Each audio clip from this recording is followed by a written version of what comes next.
immediate priority remains getting aid in at the speed and the volume needed. Thank you. We come to the Leader of the Liberal Democrats, Sir Ed Davey. Thank you, Mr. Speaker. And can I associate myself with what the Prime Minister said about Jamaica and indeed all those islands and countries affected by Hurricane Melissa? Our thoughts and prayers are with all those affected. And I'm sure the whole House will want to join me in paying tribute to Prunella Scales, Mr. Speaker. I suspect I'm not the only member of the House with a Fawlty Towers DVD box set. She will be greatly missed. Mr. Speaker, across Europe, in countries like Poland, Germany and France, we've seen evidence of dangerous Russian interference in their politics. Last month, the former leader of a major party in Wales pleaded guilty to taking bribes to make pro-Russian statements. The evidence shows Nathan Gill was a close confidant of the current Reform Party leader for years. So does the Prime Minister agree with me that it's time we had an in-depth investigation into Russian meddling and money in British politics? Joining his comments on Prunella Scales, and on this question of Russian interference, it is a serious problem in countries across Europe, including in our country, where it's a constant threat. And Mr. Speaker, for NATO allies, the conflict in Ukraine and dealing with Russian aggression is the #1 issue. And that is why I have to say the Reform Party would be an absolute disaster for our defence. We are a trusted member of NATO. We wouldn't be a trusted member if we were Putin-friendly. We are leading the coalition of the willing, giving security and comfort to 30 other countries that will collapse under reform because they're Putin-friendly, and it would be a real threat to our defence and our security. Sir Ed Davey. Mr. Speaker, I'm grateful for the Prime Minister's reply and I agree with him on Ukraine, but I do hope he will look at an investigation into this Russian interference in our politics.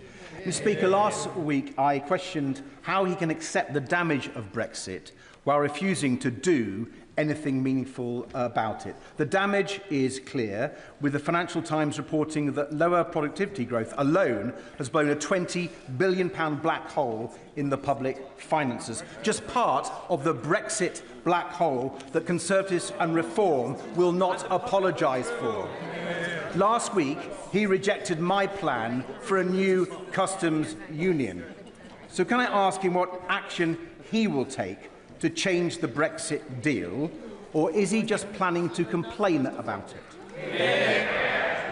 Well, he must have overlooked the fact that there was a UK-EU summit earlier this year in which there were 10 strands to the change that we've already agreed in relation to relationship with the EU, including closer trading relationships, including closer work on defence and security, and that is an iterative process that we will continue into next year. But he's absolutely right about the botched deal of the last government, the damage that's done to our economy, and we're just seeing some of the figures coming through in relation to that. That's one of the reasons, or one of the factors behind the way they crashed the economy.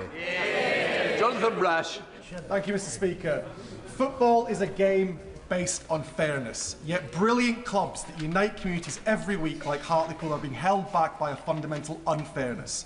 The 3 Up campaign, backed by 72 National League clubs, including Hartlepool United, and championed by Hartlepool legend Jeff Stelling, seeks to grant a 3rd promotion place from the National League to League 2. This simple change will be transformational for these historic clubs, many of which are over a century old. Now, while I accept Arsenal may never directly benefit from such a change, does the Prime Minister agree that this campaign to put football first would help the new football regulator protect club heritage, ensure stability and put fairness and fans back at the heart of our game? Well, can I start by wishing Hartlepool United the best for this season? He will appreciate the structure of the leagues is a matter for leagues themselves, but I do commend his campaign and everything that he's putting behind it. I also want to pay tribute to the staff, the fans and the players at Sheffield Wednesday at this difficult time. Mr. Speaker, we've delivered the independent football regulator to stand up for fans and make sure clubs have fit and proper owners. The party opposite used to support that, but now they oppose it. Gavin Robinson. Mr. Speaker, the Prime Minister has a deep understanding of policing in Northern Ireland and the importance of it. He knows about the ongoing national security threat.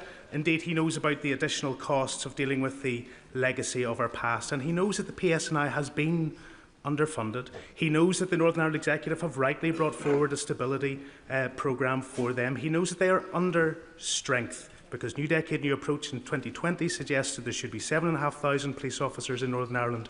Today there are 6,200.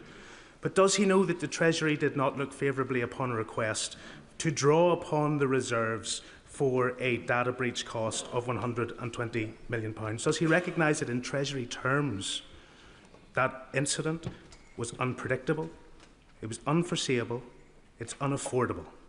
It matches the criteria that the Treasury have. To set aside that money in a year would be 10% of the overall PSNI budget. It is not affordable. Can I ask him, in engagement with the Chancellor, to think about this issue again and to ensure that our police service of Northern Ireland and the national security threat that they face is not hampered by in-year financial rules? Well, can I thank him for raising this important issue, and I know it is of real concern to him. Can I reassure him that I am in regular contact with the Chief Constable, John Boucher, and the PSNI on this very issue, as he would expect. As he's aware, we provided a record settlement for the Executive, £19.3 billion per year on average. We also invested £113 million in additional security funding for the PSNI to help address specific security challenges. Now, whilst it's for the Executive to set the PSNI budget, I want to reassure him that our commitment is to keeping people safe in Northern Ireland. Alan Strickland. Thank you, Mr Speaker. I'm speaking on behalf of my constituents, Shannon and Tyler, who lost their 2-year-old son, Hudson, earlier this year. Worried about their son and calling 111, they were told he had gastroenteritis. In fact, Hudson had a twisted bowel and a few days later, after being rushed to hospital, tragically died. Mr Speaker, Shannon and Tyler are full of praise for the NHS medical staff who worked so hard to save their son's life. They just wish they'd been offered an in-person appointment sooner, which might have given a more accurate diagnosis. They want Hudson's legacy to be better access to face-to-face NHS appointments for children under 5, so other families don't face this tragic situation, and their online petition on this matter has gained over 80,000 signatures. Will the Prime Minister join me in sending the best wishes of this House to Hudson's family? And will he ensure they meet a Health Minister to discuss their courageous campaign? Well, can I thank him for raising this tragic case? And I'm sure I speak for the whole House in saying we send our sympathies and thoughts to Hudson's parents, Shannon and Tyler. And I'll make sure that they get the meeting that he's asking for. This is exactly why we're working to improve access to face-to-face appointments for those that want one. And to enable that, we've delivered the largest cash uplift for GPs in a decade, put over 2,500 GPs into general practice, and we're upgrading 1,000 surgeries to deliver 8 million more appointments. James McMurdo. Thank you, Mr Speaker. Mr Speaker, earlier this week I got to see the very best and some of the worst of our National Health Service. When my own daughter needed them, they were there. But when an 89-year-old gentleman in the restaurant I was eating in collapsed, it took over an hour and 15 minutes between my first